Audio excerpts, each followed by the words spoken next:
Pawnee, then in Oklahoma. This map of the Pawnees, though, shows quite clearly down the center a band of stars that must be the Milky Way.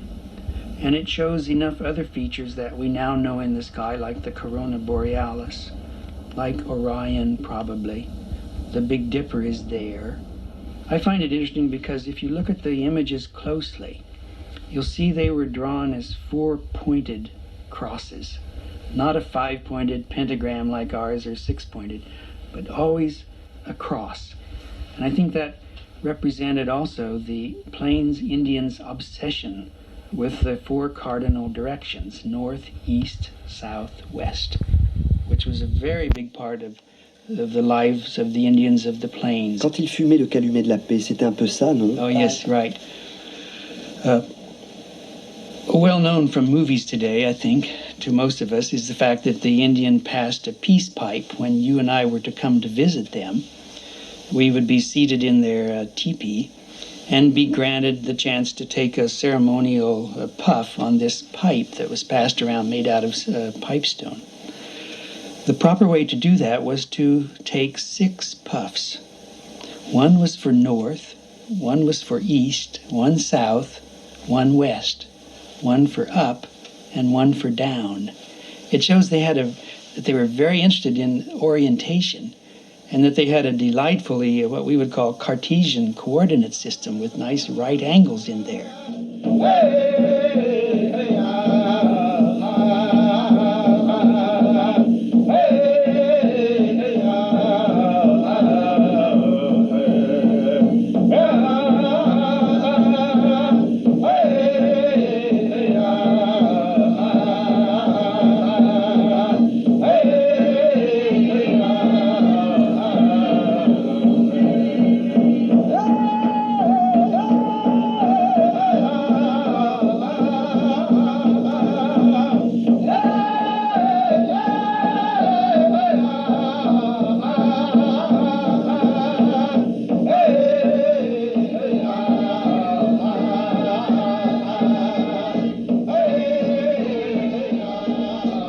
Comment s'expliquait-il l'univers?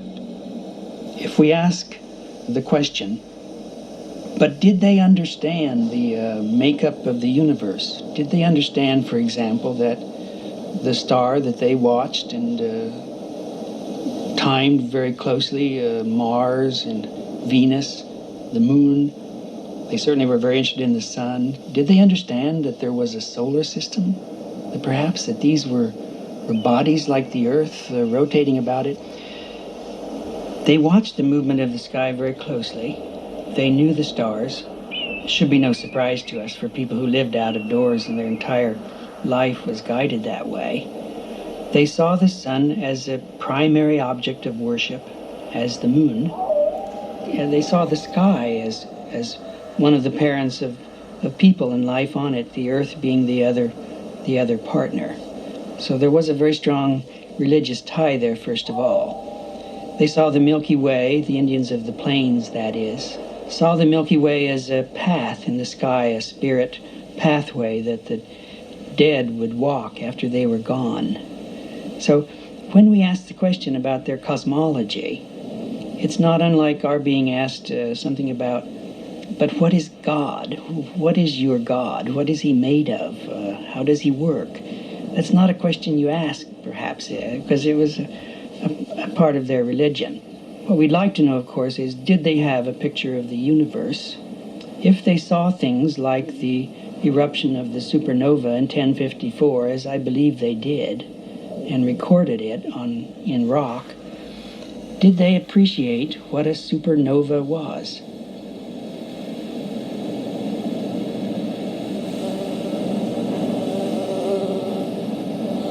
Did they know that the sun was a star? Did they know that the planets revolved around the sun? I think these are imponderable questions.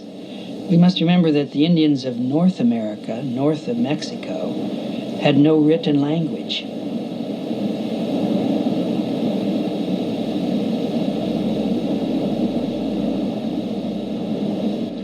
Vous diriez que les Indiens d'Amérique du Nord avaient des observatoires astronomiques? I think it's quite clear that they did. The biggest examples are to be found in Mesoamerica, certainly, with the temples there and the buildings that were aligned that way. I think we see evidence of it farther north in what are today the Pueblo Indians of the Southwest, where, again, they were orienting their kivas and sacred structures that way, being a kind of observatory. Perhaps the clearest example are the medicine wheels, and the one in Wyoming, Montana, whose main structure, like that of Stonehenge, was laid out according to the direction of rise of the sun on the summer solstice. One can demonstrate that today by going up there on the morning of the summer solstice on June 21 and watch the sun rise. It rises exactly in line with some of the outlying piles of stone or cairns that make up the medicine wheel. There are 28 spokes in the medicine wheel, very close to the number of days in a lunar month, perhaps close enough for the mathematics of a people who had no written language. It looks like a picture of a sun. It looks like the kind of suns that my children drew when they were little. Qu'est-elle devenue, l'astronomie des Indiens d'Amérique du Nord? We must remember that the Pawnee, as well as their neighboring tribes, had been there a long while. And we must also remember that although most of us think of Indians of the plains as riding horses and fighting John Wayne in battles there, that the horse was to them a very modern thing, like our use of the airplane, perhaps, or the automobile. They didn't have the horse until Coronado brought it from Europe. It didn't reach the Americas until the time of Cortez and Coronado. The Indians liked it so much that it caught on very fast, and it changed their way of life. I rather think it may have had something to do with their forgetting some of their astronomical past, by the way.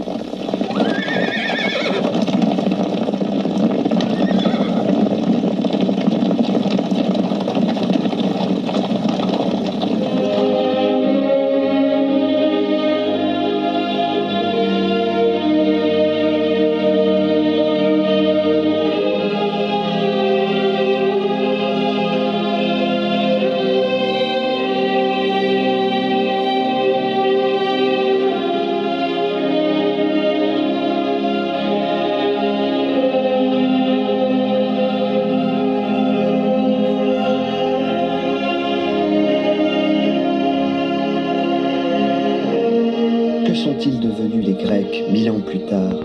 Comment ça meurt une civilisation? C'est qu'au début de leur science, à peu près au moment de l'école pythagoricienne, la théorie consistait à dire les choses sont des nombres. Toutes choses sont des nombres. Les étoiles, les astres, mais aussi les choses de la Terre sont représentées par des nombres, et le monde, c'est un grand ensemble de nombres. Dès le moment où ils ont inventé le nombre irrationnel, alors leur monde a éclaté, c'est-à-dire il n'y avait plus d'éternel retour. Vous voyez, c'est-à-dire le temps fichait le camp en avant ou en arrière sans retour possible.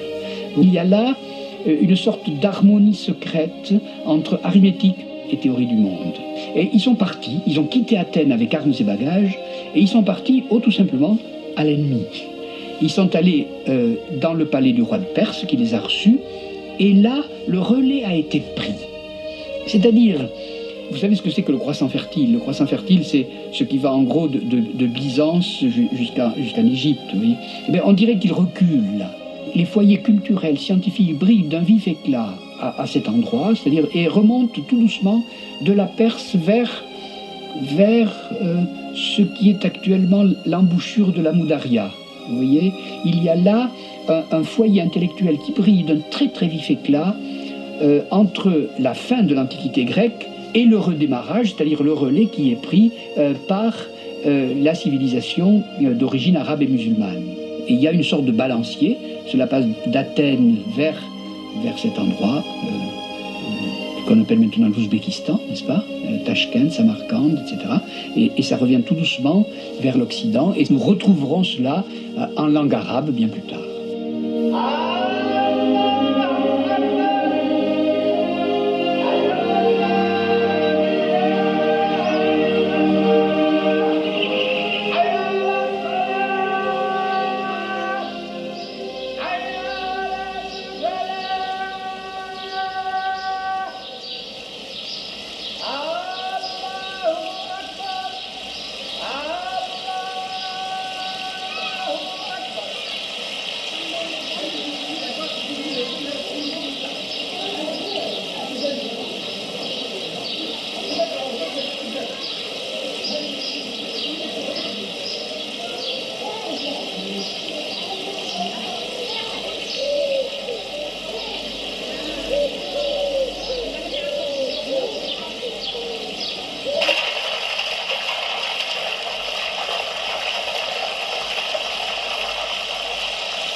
À cette même époque où les Grecs reviennent traduits en arabe, les 1001 nuits sont écrites.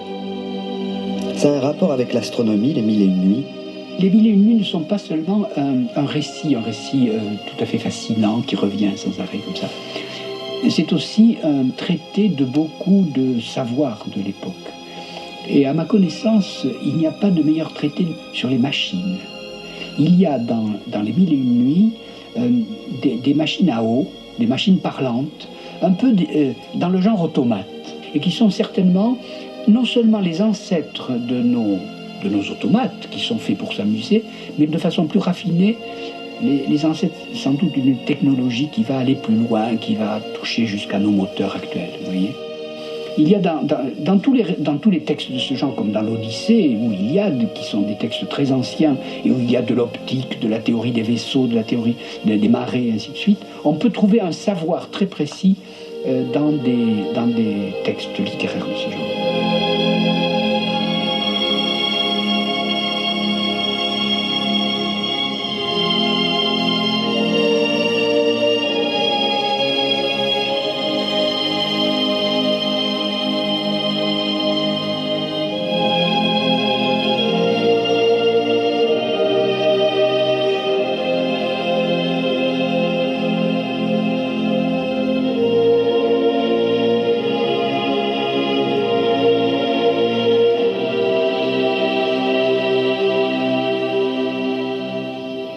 On dit souvent que les textes grecs reviennent traduits en arabe. Vous diriez cela, que les Arabes n'ont joué que ce rôle de traducteur, de relais entre les Grecs et nous? Non, c'est très injuste. En effet, on dit toujours intermédiaire arabe, comme si les Arabes avaient reçu des Grecs la science et nous avaient transmis le contenu de cette science par la suite. C'est vrai, les Arabes ont joué le rôle d'intermédiaire, mais pendant ce temps-là, ils ont ajouté à la science tout autant que, peut-être pas tout autant, mais beaucoup par rapport à ce qu'ils avaient reçu. Exemple, les Grecs sont d'admirables géomètres. Ils ont un modèle du monde parfaitement géométrique, ainsi de suite. Les Grecs ne sont pas de bons arithméticiens. Inversement, les Arabes ne sont pas des géomètres excellents, mais ce sont d'excellents arithméticiens. Et par conséquent, dans toutes les sciences comme l'arithmétique et même la mesure astronomique, ils vont exceller dans des points où les Grecs n'excellaient pas.